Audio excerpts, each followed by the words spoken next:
The town of Dry Creek lay flat beneath a blood-red sky, the sun sinking into dust and distance.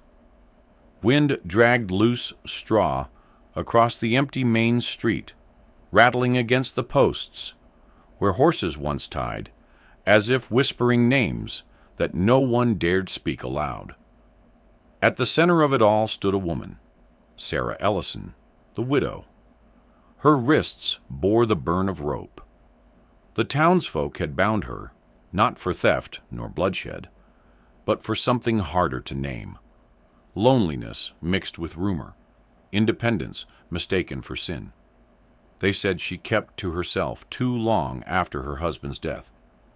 They said her lamp burned at odd hours, her prayers too soft, her face too proud when men tried to offer pity. In the West, a woman alone was dangerous. She unsettled men who wanted obedience, and unsettled wives who feared she carried some secret fire. The sheriff had given no verdict, just a nod to the men who dragged her into the square. A sign hung from her neck, rough letters scorched into wood, unfit. It swung each time the wind pulled at it, knocking against her chest like a cruel heartbeat. Children peered from doorways, their mothers' hands gripping their shoulders tight. Old men leaned on canes, watching with clouded eyes that still remembered other hangings. No one spoke. Silence in Dry Creek could bury a body deeper than any grave. Sarah stood straight, rope biting her skin, dust in her throat. She would not beg. If her life had shrunk down to this moment, bound, displayed, judged without words, she would not gift them tears. Her grief had already buried a husband and 2 stillborn children. She had nothing left for the crowd but her stillness. Yet in the far stretch of road, where the last light met the plains, a rider approached. His horse was limping, saddle worn. The man slouched as though the desert had drained him near to death. Dust covered his face and clothes, yet his eyes carried something the town had not seen in years, hunger not for land nor money, but for life itself. The townsfolk turned. Sarah did not. She kept her gaze on the horizon, though the sound of hooves drew closer, deliberate, like a heartbeat cutting into silence. The cowboy stopped short of the gallows post. He studied the widow and the sign around her neck. Then his cracked lips parted, voice low, torn from thirst but steady. "Untie her." The crowd shifted. The sheriff spat tobacco into the dirt, narrowed his eyes, and asked, "And who in hell are you to speak in this town?" The stranger did not answer. He only swung down from the saddle, every movement slow, as if every bone in him carried a war no one else could see. Sarah felt her breath catch, not with hope, not yet, but with the raw ache of being seen. The cowboy's boots sank deep into the dust, each step stirring the silence like a stone dropped in still water. His hat shadowed his face, but the lines of exhaustion carved into him were clear as scars. This was not a man riding in with triumph or bravado. He was hollowed, carrying weight heavier than saddlebags or rifle. He stopped only a few feet from Sarah. The sign on her chest swung again, creaking like a coffin hinge. He looked at it, then at the rope, then finally into her eyes. What he found there was not fear, but something sharper, defiance wrapped in despair, a quiet flame refusing to bow. The sheriff folded his arms. "You best mind your business, stranger. She's marked." The cowboy's jaw tensed. "Marked by who?" The question hung like smoke. No one answered. The people of Dry Creek had long ago learned that guilt didn't need evidence. It only needed whispers repeated enough times to echo like truth. Sarah's lips cracked open, but no sound came. She had not spoken since they dragged her from her cabin. Her throat burned from dust and silence. And yet, something in the man's stance, in the stubborn tilt of his shoulders, pressed against the iron weight inside her chest. She forced the words out. They said my prayers turned the crops to dust. Her voice was low, brittle, but it carried. They said a widow too long alone invites demons. The cowboy's face did not change, but his eyes flickered. Like a soldier hearing again the thunder of a cannon he once outran. He knew lies like these. He had seen them dressed up in uniforms, carried out in the name of order and survival. He had watched men hang for less. The sheriff shifted his weight, growing uneasy. This ain't your fight, mister. The cowboy's voice came quiet, steady as a rifle leveled in the dark. Every fight's mine when there's rope on a woman's hands and no crime but loneliness. The crowd stirred, boots scraping wood porches, skirts rustling. No one dared speak, but the weight of the moment bent them. Something cracked, faint but sharp, like the first splinter in a rotten beam. The cowboy turned slightly, his body square between Sarah and the sheriff. Untie her, or I will. For the first time, Sarah's knees trembled. Not from fear, but from the shock of someone standing beside her. After so long of carrying silence as her only shield, the sound of one man's voice had cracked the town's wall of indifference. The sheriff's hand hovered near his pistol. The crowd held its breath. The rope burned against Sarah's skin. The sign bumped her chest. The evening wind rose. And in that suspended second, she knew, whatever this stranger carried, he had laid it down for her. The sheriff's hand lingered on the pistol grip, thumb tapping slow against the hammer. His jaw worked like he was chewing on the choice itself.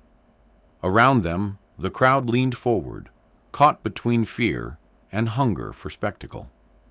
The stranger's shadow stretched long across the dirt, falling over Sarah's boots. She felt it there, like a cover, like shelter. It had been years since anything shielded her. You don't know her, the sheriff said finally, voice sharp as barbed wire. The cowboy's eyes darkened. I don't have to. Something in the way he said it made Sarah's skin prickle. A man speaking from wounds too deep to name. The sheriff gave a humorless laugh. You look half dead yourself. Ain't no law that says you can ride in here, mouth off, and walk out breathing. The cowboy didn't blink. His hands stayed loose at his sides, though his whole body was a coiled wire. Ain't no law says you can hang a widow for silence either. Murmurs rippled through the crowd. Sarah felt it, the shift, slight but certain. A child clutched his mother's skirt and whispered too loud, Mama, why she got a sign if she ain't bad? The mother hushed him, cheeks burning, but the words had already cracked the air. The sheriff's face stiffened. He spat again, eyes darting at the people on porches. They weren't fully with him anymore, and that was danger. Stranger, the sheriff said, voice low with warning, best take your horse and leave before you find yourself the next one in rope. At that, the cowboy's gaze drifted, not to the sheriff, not to the crowd, but to the horizon where the sky burned down into ash. For a moment his face opened, raw, the mask slipping. Sarah saw it then, the ruins he carried. He had known a rope before, not around his own neck, but in war. He had watched comrades hung as deserters when the truth was only fatigue, grief, or a lost letter from home. He had seen men branded as cowards by officers who never lifted rifles themselves. He had stood among the ashes of a farmhouse once, the smoke still rising, the bodies inside punished not for guilt, but for survival. War had left its mark on his skin, his gait, the hollows of his eyes. And now here, in Dry Creek, he saw it all again, the way silence and rumor can weigh heavier than bullets. He stepped closer to Sarah, and without asking, he lifted the sign from her chest. The rope creaked against her neck as it shifted, the letters rough and blackened against his calloused hand. He held it up so the whole town could see. "Unfit," he read aloud, his voice steady but breaking at the edges. Then he dropped it to the dirt and ground it under his boot heel until the wood cracked.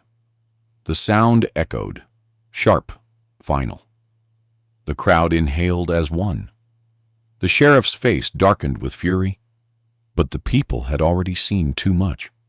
A woman bound without crime, a stranger tearing the mark of shame apart. Sarah's throat tightened. She did not cry, but her chest burned like fire meeting dry grass. She knew then, this man wasn't just saving her. He was saving something inside himself, too. The sheriff barked, "Enough, take him!" But no one moved. Not yet. The rope still cut Sarah's wrists, but for the first time in months, maybe years, she felt the knot inside her loosen. The sheriff's order rang out like a pistol shot, but the townsfolk stood frozen, eyes flicking between him and the stranger. No man stepped forward. A few shifted, uncomfortably, boots scraping wood, but none moved to seize the cowboy. The silence grew heavier than a church bell. The stranger reached into his coat, not quick, not reckless, but sure. His hand came out holding a knife, its blade dull with age, but steady as his grip.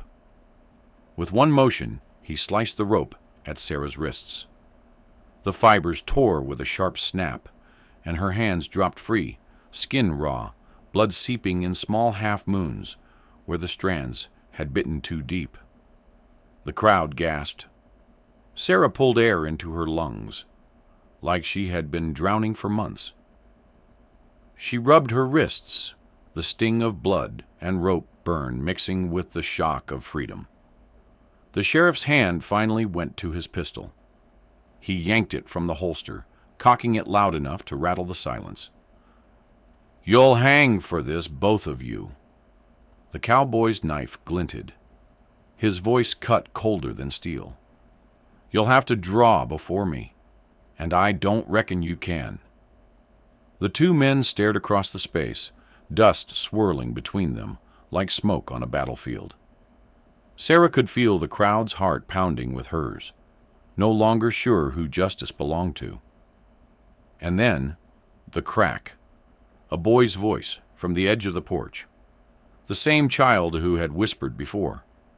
He shouted high and clear, trembling but loud enough for all to hear. "She ain't done nothing. Let her be." Every head turned. His mother clamped her hand over his mouth too late. But the sound had already broken something wide open. The sheriff's face twisted, fury boiling. "Shut that brat up!" He didn't finish. The cowboy struck first, not with the knife, but his boot, kicking a barrel beside him. It rolled into the sheriff's legs, staggering him, throwing his shot wide as the pistol fired. The bullet snapped past Sarah's ear and splintered wood behind her. Screams broke the silence. The cowboy grabbed Sarah's arm, rough, urgent, but not cruel, and pulled her toward his horse. The crowd scattered, skirts and hats and dust flying. A few men half reached for rifles, but faltered when the sheriff barked another order. "Stop them! Stop!" But the town was no longer his. The people hesitated, torn between the law they'd followed too long and the truth they'd just witnessed. None moved fast enough. The cowboy boosted Sarah onto the horse, then swung up behind her. His arm wrapped firm around her waist, steadying her as the horse snorted and pawed the dirt. "Hold on." She gripped the saddle horn with blistered hands. The sheriff aimed again, fury boiling over, But an old man, one of the porch watchers, stepped forward and laid a hand on the barrel, pushing it down. His cloudy eyes met the sheriff's with something like weary defiance. "Not today." That small act was enough. The crowd parted, dust rising as the horse surged forward, hooves pounding down Dry Creek's main street. Sarah's hair whipped her face, the wind cold and raw, rope burns stinging against her skin. Behind them, the town shrank, its silence broken, its verdict stolen. For the first time since her husband's death, she felt not condemned, but alive. The desert swallowed them fast. Once Dry Creek's lantern glow sank behind, there was only the sound of hooves, ragged breath, and the wide black mouth of night. The horse labored beneath their weight, muscles shuddering, nostrils flaring steam into the cooling air. Each strike of hoof on hard earth carried the risk of stumble, but the animal pressed forward, driven by urgency that belonged to rider and passenger alike. Sarah clung tight, her fingers aching from the saddle horn, wrists raw where rope had eaten into them. Every jolt sent fire up her arms, but she held, refusing to loosen. Behind her, the cowboy's arm was a bar of iron around her waist, steadying them both.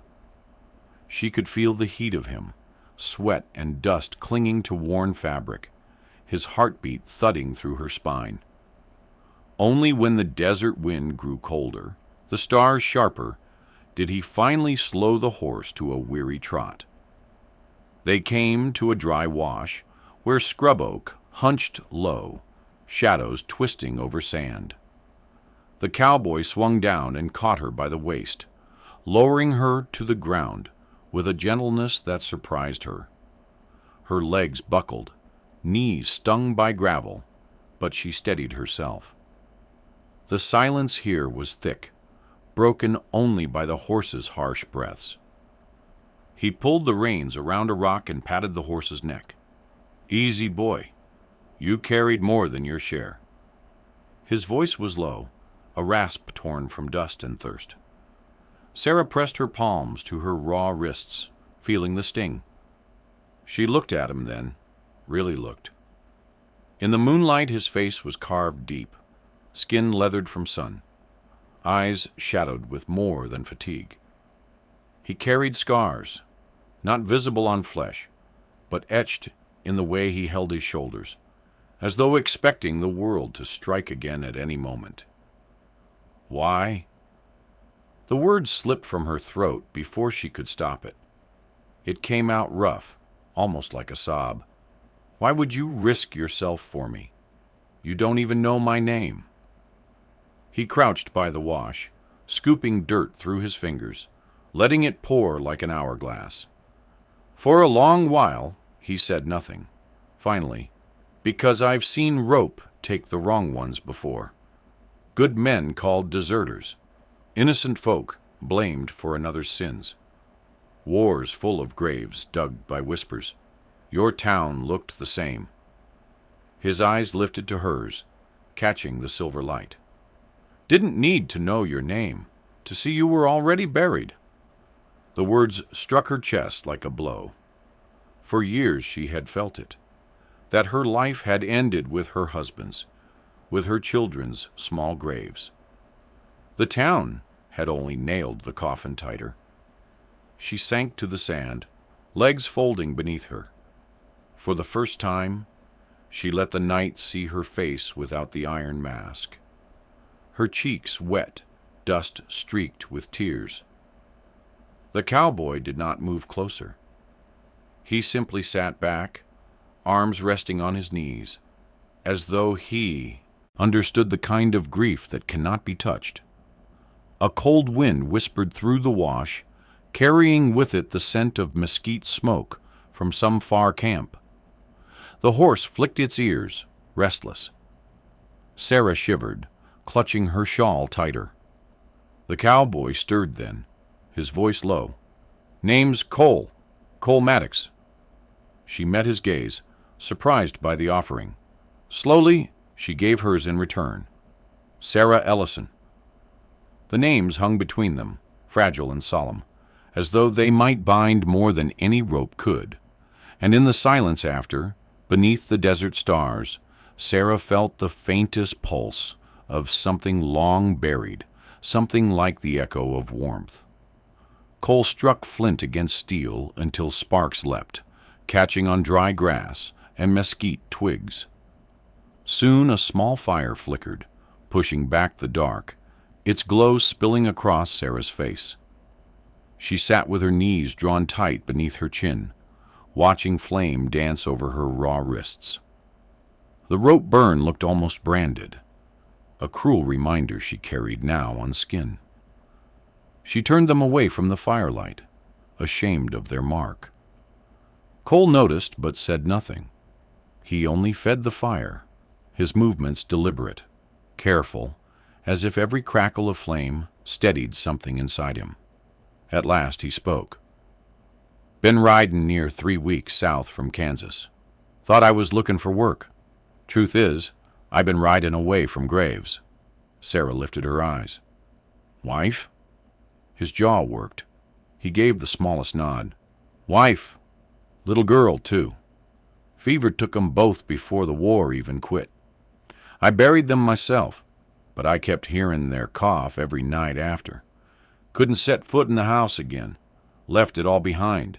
Fields, walls, even their stone. Figured the road might drown it out." The fire snapped, sparks rising.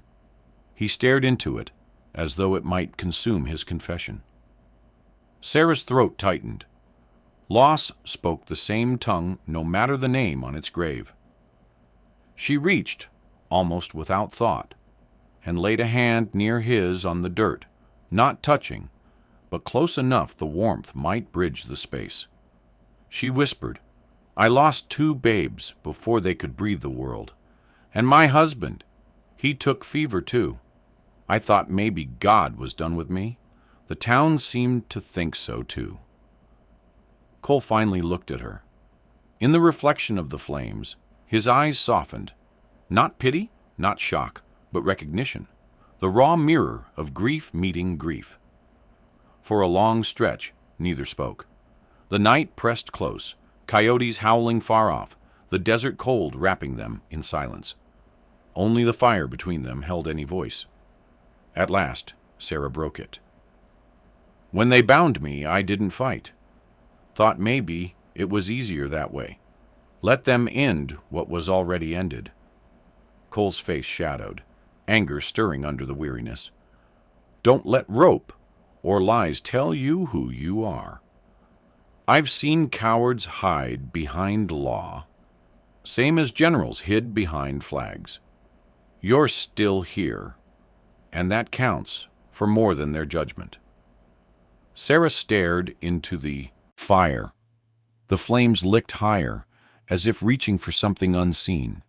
She felt her chest ache, not with the emptiness she'd carried for years, but with a sudden weight of being witnessed. Cole leaned back, pulling his coat tighter. He looked at her once more, voice gravel low. "Don't mistake me. I ain't no savior. I just couldn't watch them bury one more soul that hadn't earned it." Sarah studied him in the glow, the slouched shoulders, the dust ground into every seam of his clothes, the face carved by both weather and sorrow. Broken, yes, but his brokenness had shielded hers. For the first time since her rope was cut, she smiled faintly, brittle but real. "Then maybe we can carry the broken pieces together for a little while." The words hung fragile in the night air, like sparks rising until they vanish into stars. And in that moment, beneath the black sky, the widow and the lost cowboy sat with their griefs side by side, and the desert fire burned like something more than heat. The fire had long gone to ash when Cole's hand gripped Sarah's shoulder. She startled awake. The sky was still black, but a faint paling in the east told her dawn wasn't far. His eyes were sharp, all weariness gone. "Riders," he whispered. Her breath caught. She listened. At first only wind and the restless shift of their horse. Then, yes, a dull, steady rhythm, far off yet certain, hooves on hard earth, the sound of men hunting. Cole kicked dirt over the coals, smothering what little light remained. The desert fell black again, save for a streak of gray dawn on the horizon. He moved quick, checking the cinch on the saddle, his fingers precise. "They won't let you just walk free," he muttered. "Sheriff's pride don't heal easy. He'll need your neck to set the town straight." Sarah's stomach twisted. "How many?"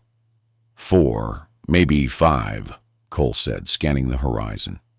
His jaw tightened. "Enough to drag us back if we let 'em." The thought of rope around her wrists again made her skin crawl raw. She pressed her shawl tight around her shoulders, though it did nothing to calm the shaking. Cole swung her up onto the saddle before climbing behind. This time his arm clamped firmer around her waist, not gentle but protective. His body braced against hers like a shield. "Hold on!" The horse lunged forward, hooves drumming the dry wash, carrying them into the rising light. Behind, faint shouts cracked across the stillness, carried thin on the wind. The chase was on. The land spread wide and merciless. Sagebrush, dry arroyos, stone teeth of mesas rising against the horizon. Cole guided the horse hard, weaving through gullies, pushing where ground gave cover. He rode like a man who had outpaced death before and knew its gait well. Sarah pressed against him, the world blurring into grit and wind. Her wrists burned where the rope had left its mark, a reminder of what waited if they faltered. She thought of the sheriff's eyes, of the sign that had swung against her chest, and her heart beat faster than the horse beneath her. Behind, the riders grew clearer. Dust rose like a scar against the pale morning sky. 5 men at least, rifles glinting. Their voices carried faint but sharp. Cole's horse was strong, but he felt the strain, each breath louder, muscles slick with sweat. He murmured low into its ear, urging it on. "Come on, boy, just a little more." Sarah dared a glance back.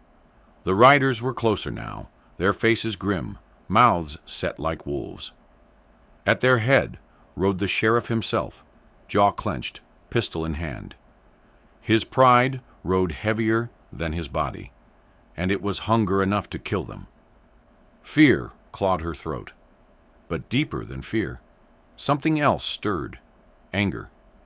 Not just at the sheriff, but at every whispered word, every look that had cast her as curse, every silence that had buried her alive.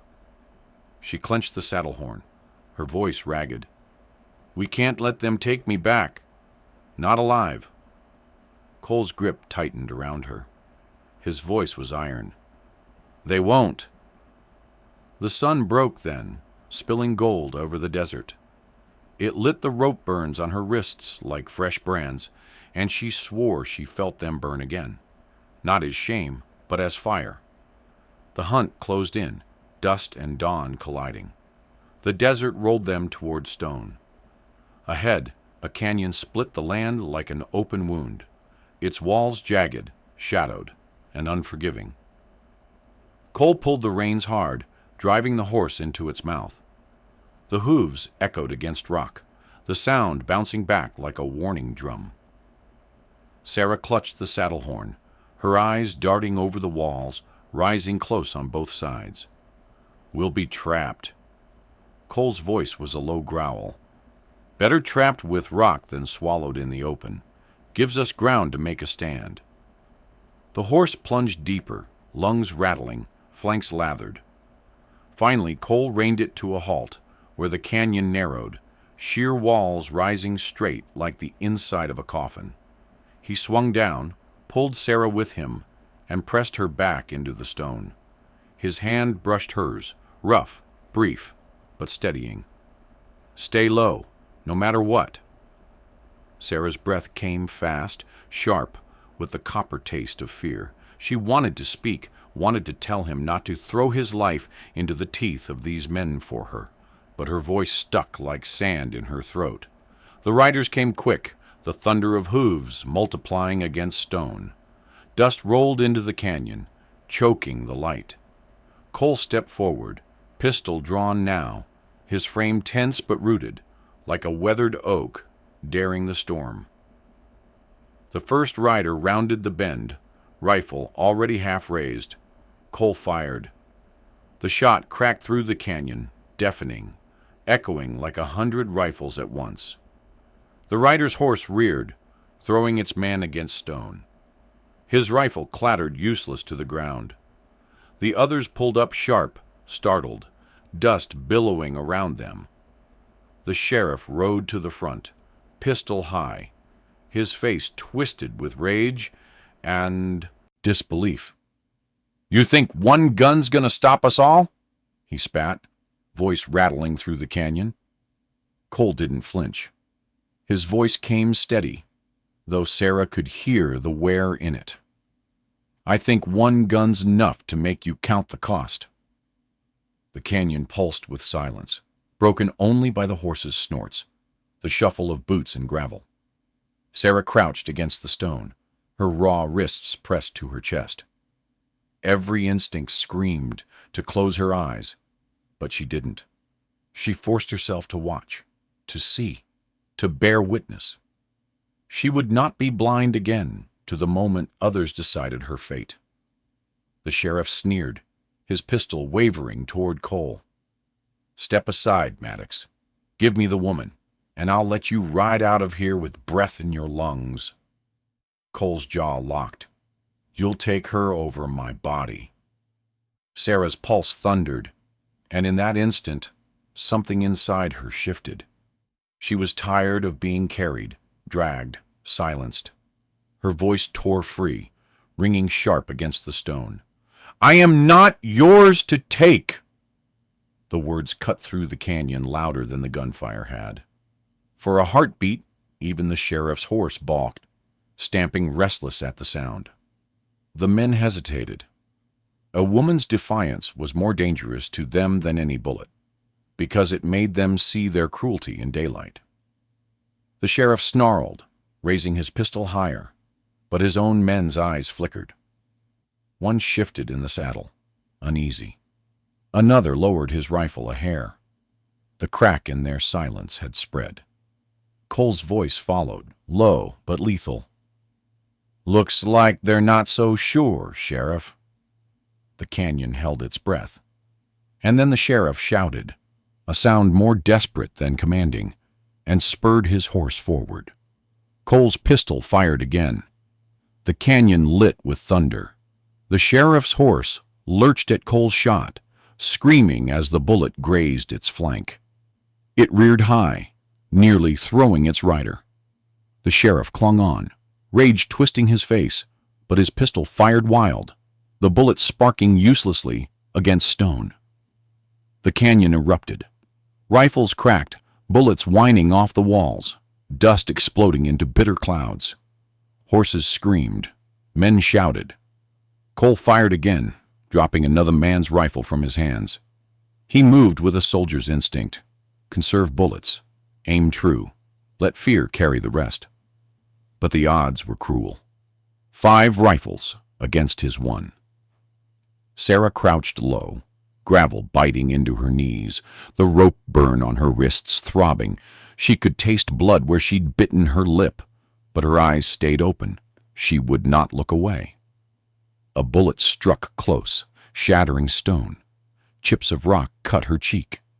The sheriff bellowed, spurring forward, pistol raised, eyes locked on Sarah now, as if killing her would silence the defiance she dared to shout. Cole saw it, and he moved.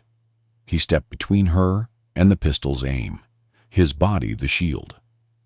The sheriff's shot rang out. Cole staggered, a harsh grunt torn from him, blood blooming dark across his coat. "No!" Sarah's cry split the canyon. Cole swayed, but his hand did not falter. He lifted his pistol, steadied it with both bloodied hands, and fired. The sheriff's chest snapped back. For a breathless moment, he sat upright in the saddle, eyes wide, mouth twisting as though words still clawed to get out. Then he fell, crashing hard into the canyon dust, pistol dropping limp beside him. Silence cracked open. The horses pawed nervously, the riders shifting uncertainly. Their sheriff lay broken in the dirt, and the canyon walls swallowed the last echo of his voice. Cole dropped to one knee, his pistol clattering beside him. Blood seeped fast through his shirt. Sarah crawled to him, hands shaking as she pressed them against the wound. The warmth of his blood ran hot through her fingers, staining them with the life he had risked for hers. "Don't you dare leave me now," she whispered, fierce and trembling. The other riders hovered, leaderless, staring at the fallen sheriff. One man spat into the dust and holstered his rifle. "Ain't worth dying for pride." Without another word, he wheeled his horse and rode out of the canyon. Two more followed, their faces pale, silence heavy as guilt. Only one lingered, eyes torn between vengeance and fear. His rifle trembled in his hands. Sarah rose, her palms dripping with Cole's blood, and stared at him with fire in her eyes. "You saw it," she said, voice like steel. "You saw what rope does, what lies do. If you've got God in you at all, ride away." The man swallowed, dropped his rifle into the dust, and fled with the others. Only Sarah, Cole, and the sheriff's corpse remained. Her chest heaved. She looked down at the man who had saved her, who had bled to break her chains. His breath came shallow, ragged, but still alive. Beside him, her eyes caught the scrap of wood half buried in the canyon dust, the broken sign the sheriff had carried in fury. She picked it up. The word still scarred its surface. Unfit. Her hands shook, but her choice was sure. She carried it to the fire pit they had left smoldering from the night before. With flint and spark, flame caught again. She held the sign above it, then thrust it into the fire. The wood crackled, hissed, and black smoke curled into the sky. The word burned away, letter by letter, until only ash remained. Sarah stood over it, her blood-stained hands glowing in the firelight. "Never again," she swore. The canyon smelled of dust, blood, and smoke. And in that trinity, something shifted. By the time the smoke cleared, the canyon lay silent, but for the restless stamping of Cole's horse. The sheriff's body was already cooling in the dust, eyes open, fixed forever on nothing. His pistol gleamed beside him, useless now. Sarah's hands trembled as she pressed cloth torn from her shawl against Cole's wound. He gritted his teeth, a low growl escaping, but his eyes stayed on her, steady, unflinching, even as blood soaked through her makeshift bandage. "You've carried enough rope for one life," he rasped. Don't carry me too." Her throat tightened, but her voice came fierce. "I will carry what I choose, and I choose you." The words surprised her as much as him. She had thought passion buried with her husband, love locked in the cold earth with her children. But here it was, raw, unpolished, stubborn as mesquite roots, clawing through stone. Not romance in silk and roses, but something forged in survival, blood and defiance. Cole's eyes softened, lids heavy with pain, but a faint, almost broken smile tugged at him. "Then I reckon I can hold on." Together they rose, She slung his arm across her shoulders, bearing his weight, though her own knees quivered. Step by step, they moved toward the canyon's mouth, the horse following close, reins dragging. The sun was high now, burning gold over the land. The desert stretched endless, cruel and beautiful, but it no longer felt like a prison. With every step, Sarah felt the ash of the burned sign settle behind them, left for the wind to scatter. By the time they reached open ground, the riders were gone. Dry Creek would whisper again, about the widow who defied her noose, about the sheriff struck down, about the stranger bleeding beside her. But whispers no longer held the same weight. She had seen a crowd's silence break. She had seen shame burn to smoke. They stopped near a patch of mesquite, where the land opened wide. Cole leaned heavy on her, his face pale, but his grip firm. Sarah lowered him carefully to rest against a rock. The horse nosed close, warm breath brushing her shoulder, as if standing guard. Sarah's gaze lifted to the horizon. She thought of the town she'd left behind, of the empty house that had once been her coffin. She thought of the graves she carried inside her. Then she looked at Cole, the man who had laid down his ruin beside hers, who had bled so she might breathe. She picked up a flat stone from the ground, rough and solid, and pressed it into his bloodied hand. For as long as you keep this, you'll know you weren't alone. Neither of us were. Cole's fingers closed around it, slow but certain. The desert wind rose, lifting ash from the canyon behind them, carrying it into the wide, endless sky. Sarah knelt by Cole's side, her wrists still raw, her hands still red, her heart pounding not with fear, but with something harder, brighter, survival. They were not saved by triumph, nor by crowd, nor by mercy.